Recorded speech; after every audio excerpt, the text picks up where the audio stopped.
Good afternoon. Hope everyone is doing well. Today's topic is an interesting one. We know that we're told in the Talmud that that Hashem's seal is truth, that there's a very important value in telling the truth.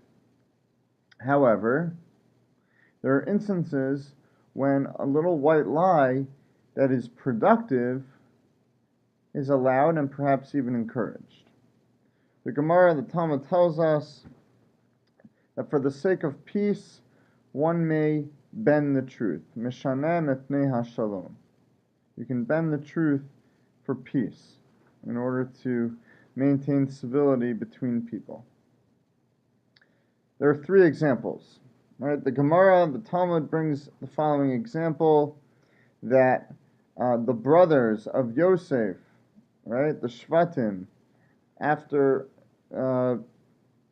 he reveals himself to them right at the very end of the story, after all that transpired, they tell Yosef, fearing that he would take revenge on them for what they did many years earlier, told him that Jacob, the Yaakov, their father, told them to tell him, to report to him, that he should forgive them for what they'd done to him, right? That they should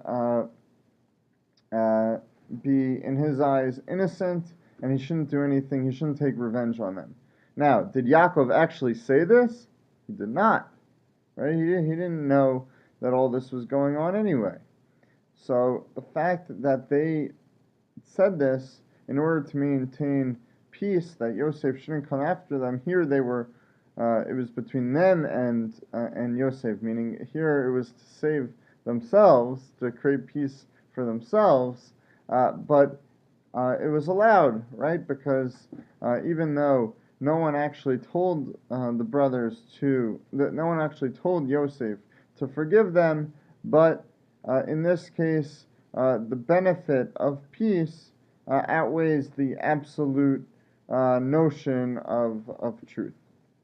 That's example number one. Example number two, right? Hashem tells Abraham that Sarah, his wife, told God, how can I have a child? I am so old, right? When Hashem says you're going to have a child, eventually it's going to become Yitzchak, Isaac. Sarah says, according to when Hashem tells Abraham the story, that Sarah said, I'm too old. Did that actually happen? A look at the text said it was the opposite. Sarah said to Hashem, my master, right? Abraham, my husband, he's too old. And that's why we can't have children. When God retold the story to Avram, because Avram was not there, he changed the details. Why? To maintain harmony and peace between husband and wife, between Abraham and Sarah. That Avram should not get wind of the fact that Sarah denigrated him, despite the fact that Avram would have probably not been that upset with it. He would have perhaps concurred and agreed that he was too old, but in order that civility was maintained, the Talmud says that this was okay, that God Himself changed the truth, bent the truth a little bit to maintain marital peace. Number three, and this is perhaps the most famous. We're told that Aaron Aaron HaKohen, used to go to people that were upset with one another. And he went to guy A, he went to person A, and he said, you know what? Person B really feels bad about what's happening, right? This situation is not good for him, right? He wants to make up. He doesn't want this tension and infighting anymore. He's not interested in it. He's ready to let bygones be bygones. Let's repair the relationship, right? That's what he wants. He goes to the other guy, says the same exact thing, right? Your friend is sorry for what he said, for what he did. You know, he was ready to make peace. He's a little meek and he's not ready to tell you himself, but he told me to tell you. Did those thoughts actually take place? No. But Aaron decided, for the sake of peace, he created a little ruse in order that each side makes peace with one another. Now, sounds great. Rabbi Joseph Telushkin, though, a modern rabbi in New York City, quotes that his friend tried to do this. His friend, who was a congregational rabbi, tried to use the ruse of Aaron, to create peace between two congregants.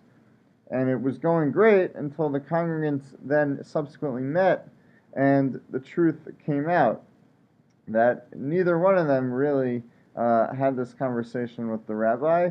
It was all made up, and then unfortunately the tension escalated.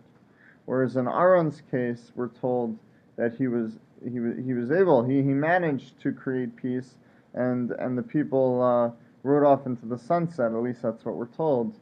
Unfortunately, Rabbi Telushkin's example, in modern day, is that this kind of thing doesn't always work. But the principle is that we should use our common sense, and despite the fact that we should always tell the truth, there are exceptions.